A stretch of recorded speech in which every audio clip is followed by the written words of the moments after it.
হ্যাঁ বলো, তোমাদের যেটা প্রজেক্টটা ছিল, প্রথমে প্রজেক্টটা কেমন করে করতে হবে সেটা ভালো করে বলে দিচ্ছি, ঠিক আছে? এখানে আমি যে মেজারমেন্টগুলো বলবো সেই মেজারমেন্টগুলো হচ্ছে ওই A4 ফ্রেন্ডলি, ঠিক আছে? A4 কাগজে সেই মেজারমেন্টগুলোই করবে স্কেল দিয়ে, ঠিক আছে? তোমার কাছে যে স্কেলটা আছে সেটা হচ্ছে 6 ইঞ্চি, তার থেকে বড় কথা 15 সেন্টিমিটার। সো যা করতে হবে ওর মধ্যে করতে হবে, ঠিক আছে? ওর বাইরে তুমি করতে পারবে না, তাহলে মেজারমেন্টে প্রবলেম হয়ে যাবে, বুঝতে পারলে?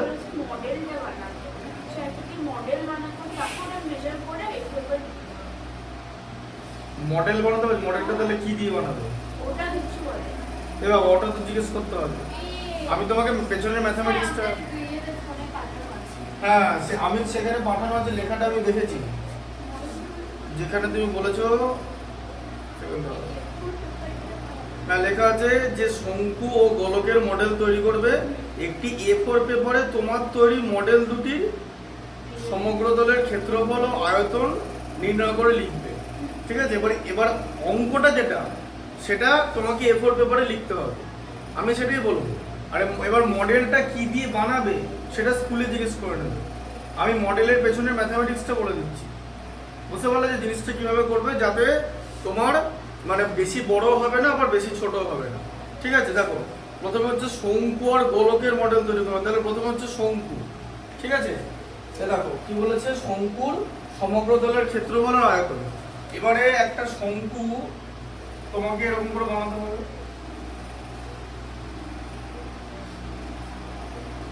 ঠিক আছে?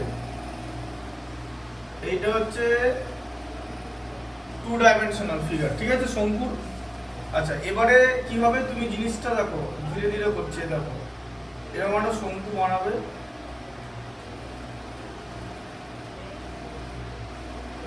ঠিক আছে? আচ্ছা এবার দেখো এই যে ভূমির ব্যাসার্ধ, ঠিক আছে? এই ভূমির ব্যাসার্ধটা মানে আর এর মান নেবে হচ্ছে 6 সেন্টিমিটার, ঠিক আছে? বুঝতে পারলে? আমি মাপগুলো বলে দিচ্ছি। আচ্ছা আর এটা যে উচ্চতা মানে এইচ, এটা তুমি নেবে হচ্ছে 10 সেন্টিমিটার, এটা না, এটা নেবে হচ্ছে 8 সেন্টিমিটার, এটা 8 সেন্টিমিটার নেবে। কেন 8 সেন্টিমিটার নেবে? তার কারণ তোমাকে তো তির্যক উচ্চতা বার করতে হবে, তো এল, তাই না? এল হচ্ছে তির্যক উচ্চতা। আমি যদি 6 আর 8 নিই তাহলে আমি এখান থেকে খুব ইজিলি মানে 8 স্কয়ার প্লাস 6 স্কয়ার, তাই তো হয়? এটার ভ্যালু কি? এই দুটো রুট করা হয়, তো এটা তো সমকোণী ত্রিভুজ, তো হ্যাঁ সমকোণী ত্রিভুজের সমকোণের বিপরীত বাহুকে অতিভুজ বলে। তাহলে অতিভুজের দৈর্ঘ্য কি করে বার করব? যে এটা ধরো লম্ব, এটা ভূমি, এই লম্ব স্কয়ার আর ভূমি স্কয়ারে রুট করে দিতে হবে, অ্যাড করে, তাই তো? দেখো তাহলে এটা মিলে যাবে, এটা মিলে তোমার হবে হচ্ছে 8 8 এ 64 আর 6 6 36, 64 আর 36 এর যোগ করলে তুমি পাবে হচ্ছে 100, তার রুট করলে হচ্ছে 10 সেন্টিমিটার, ঠিক আছে? তাহলে মাপগুলো তোমার হয়ে গেল।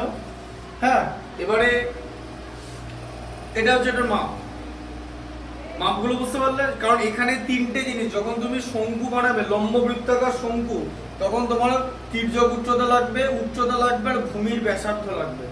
ভূমির ব্যাসার্ধ থেকে তোমার পেরিমিটারটা বেরিয়ে আসবে, মানে পেরিমিটার মানে হচ্ছে পরিধি। আচ্ছা পেরিমিটারটা কত হবে সেটা বলে দিচ্ছি, এদিকে দেখো। পেরিমিটার হচ্ছে তোমার 2 পাই আর হয়, ঠিক আছে? পরিধি, তাই তো? 2 পাই আর এর ভ্যালু কত হবে? 2 ইন্টু 22/7 ইন্টু আর মানে হচ্ছে 6, ঠিক আছে? তাহলে তোমার এদিকে হচ্ছে 22 দুগুণে 44 আর এদিকে 6 দিয়ে গুণ করলে 264/7। আচ্ছা এখন বলবো যে এটা যদি 7 হতো তাহলে ভালো হতো, কিন্তু তাহলে তো এটা মিলতো না, ঠিক আছে? বুঝতে পারলে ব্যাপারটা? তোমাকে এই জায়গাটা মেলাতে হবে, কারণ এখানটা গন্ডগোল হয়ে গেলে না, এটা যদি রুটের মধ্যে চলে আসে, মানে এমন একটা রুটের মধ্যে চলে এলো যার ডিরেক্টলি বর্গমূল করা যাচ্ছে না, তখন সমস্যা হয়ে যাবে। ব্যাপারটা বোঝা গেল জিনিসটা? তাই এটা একদম পুরো ফুল যাতে বর্গমূল করা যায় সেরকমই একটা নেওয়া হয়েছে। এবার তোমার হচ্ছে 264 কে 7 দিয়ে তোমার কত হচ্ছে? তোমার 26 এর মধ্যে 7 3 বার যায়, 7 3 21 5, 54 এর মধ্যে 7 7 বার যায় 49, তাহলে কত হলো? এটা 37.5 ঠিক আছে সেন্টিমিটার। এবার ব্যাপারটা হচ্ছে তুমি যদি ব্যাসার্ধ 6 সেন্টিমিটার নিয়ে নাও তাহলে তো এটা বেরোবেই, এটা কিন্তু তোমাকে মাপতে হবে না, আমি এটা দেখালাম। তোমার মেন দরকার এই জিনিসগুলো, এটা 8 নেবে, এটা 6 নেবে, এটা এবারে কি করতে বলেছে, বলেছে সমগ্র তলের ক্ষেত্রফল এবং আয়তন। তাহলে সমগ্র তলের ক্ষেত্রফল কি, মানে টোটাল সারফেস এরিয়া। ফর্মুলা কি বলো, পাই আর ইন্টু আর প্লাস এল, তাই তো, পাই আর ইন্টু আর প্লাস এল। তো আর যদি পৃষ্ঠতলের বলতো মানে বক্রতলের, তাহলে হচ্ছে পাই আর এল, তাই তো, এটা হচ্ছে পাই আর ইন্টু আর প্লাস এল, এই ফর্মুলায় যেতে হবে। সমগ্র তলের ক্ষেত্রফল টোটাল সারফেস এরিয়া মানে সমগ্র তল, ঠিক আছে। আচ্ছা, তাহলে পায়ের মান হচ্ছে 22/7, আর এর মান হচ্ছে তোমার এদিকে 6 নিয়েছি, আবার এদিকে 6 প্লাস এল এর মান হলো 10, তাহলে কত হচ্ছে 22/7 ইন্টু 6 ইন্টু 16, ঠিক আছে, পাই আর ইন্টু আর প্লাস এল।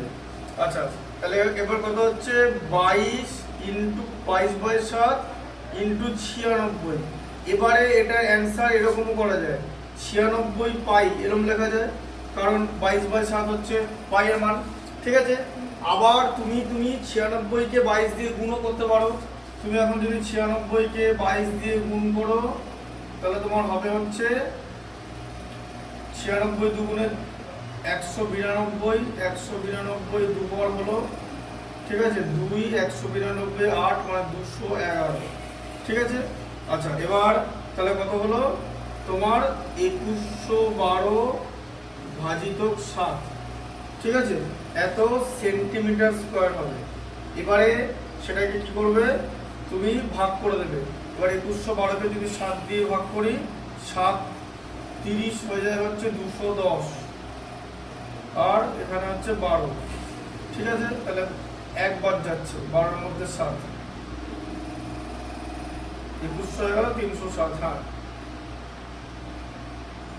তাহলে এটা কত হলো 301.5/7, 301 কে 7, 300 কে 7 দ্বিগুণ করলে 2100, 2107 আর 5-এ 2112, ঠিক আছে, এত সেন্টিমিটার স্কয়ার। এটা হচ্ছে তোমার অ্যান্সার, ঠিক আছে, 96 পাই বা এটা, ঠিক আছে। আচ্ছা, এবারে পাই এর মান 22/7 আর এদিকে 3.14, কাছাকাছি যাচ্ছে কিন্তু কিছুটা পার্থক্য হয়, ঠিক আছে। যাই হোক, এই মানটাই নিয়ে নেবে। আর এটা কনসেপ্টটা বোঝা গেল। তাহলে এটা হচ্ছে সমগ্র তলের ক্ষেত্রফল, এটা হচ্ছে সমগ্র তলের ক্ষেত্রফলের ফর্মুলা। আচ্ছা, এরপর তোমাকে আয়তন বার করতে বলেছে ভি। তাহলে আয়তন কি হবে বলো, সমগ্র আয়তন 1/3 পাই আর স্কয়ার এইচ। এগুলো ভুলে গেলে চলবে না, এগুলো ভুলে গেলে তো ম্যাথটাই করতে পারবে না। এটা তো পুরোটাই ফর্মুলার ব্যাপার, ফর্মুলা আর তার সঙ্গে এক্সিকিউশন, কোথায় ফর্মুলাটা ইউজ হচ্ছে, ঠিক আছে। আচ্ছা, তাহলে 1/3 ইন্টু পাই মানে 22/7, ঠিক আছে, ইন্টু আর স্কয়ার, আর এর মান আমি 6 নিয়েছি, তাহলে আর স্কয়ারের ভ্যালু কত হবে, 6 6 36, তাই তো, আর এইচ এর মান নিয়েছি 8, তাহলে এবার কত হচ্ছে, এই 3টা 36 এর সঙ্গে কেটে দাও 12, তাই তো। আচ্ছা, তাহলে এখানে 22/7 ইন্টু আবার 8 ইন্টু 12 মানে 96, তাই তো, 3 12 36 হচ্ছে তো। তাহলে এখানে আবার 96 পাই হচ্ছে,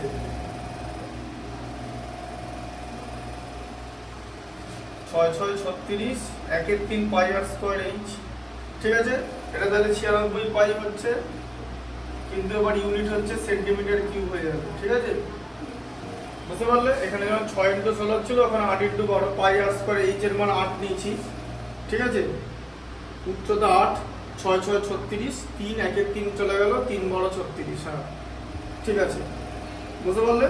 8 12 96, তাহলে 96 পাই এটাই হয়, 96 পাই এটাই হয় 301.5/7, 5/7 সেন্টিমিটার কিউব হয়ে যাবে এটা, বুঝতে পারলে। হ্যাঁ, এটা হচ্ছে শঙ্কুর আয়তন। শঙ্কুর আয়তন একই ব্যাসার্ধ এবং উচ্চতা বিশিষ্ট চোঙের আয়তনের 3 ভাগের 1 ভাগ, তাই 1/3 পাই আর স্কয়ার এইচ করা হবে, ঠিক আছে। এটা গেল হচ্ছে শঙ্কু। আচ্ছা, এরপর হচ্ছে গোলক, তাই তো?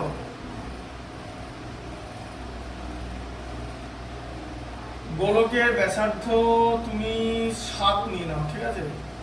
হ্যাঁ, যাতে 8 7টা সব জায়গায় কেটে কেটে দেওয়া যাবে। হ্যাঁ, বুঝতে পারলে? গোলকের ব্যাসার্ধ 7 নিয়ে নেবে, দিয়ে এখানটা 7 নেবে, দিয়ে এখানটা, তাই তো? যেরকম হবে। আচ্ছা, এবারে তোমার আয়তন বার করতে হবে। 4/3 7 সেন্টিমিটার নিয়ে নেবে। 4/3 পাই আর কিউব, তাহলে কত হলো? 4/3 ইন্টু পাই মানে 22/7 ইন্টু আর কিউব, আর এর মান কত? 7 ইন্টু 7 ইন্টু 7, ঠিক আছে?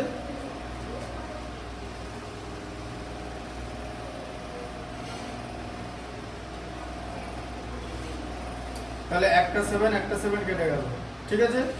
আচ্ছা, তাহলে কত হলো? 4 ইন্টু 22 মানে 88 ইন্টু 7 ইন্টু 7 মানে হচ্ছে 49, তাকে 3 দিয়ে ভাগ, যা হবে সেন্টিমিটার কিউব হবে আয়তন, তাই তো? এবার 88 ইন্টু 49 কত হয়? তুমি এখানে গুণ করে নেবে। 88 ইন্টু 49, 88কে 9 দিয়ে গুণ করলে কত? 792। 8 9 72 2 হাজার 7 72 7 79। 88কে 4 দিয়ে গুণ করলে হয় 3 8 264,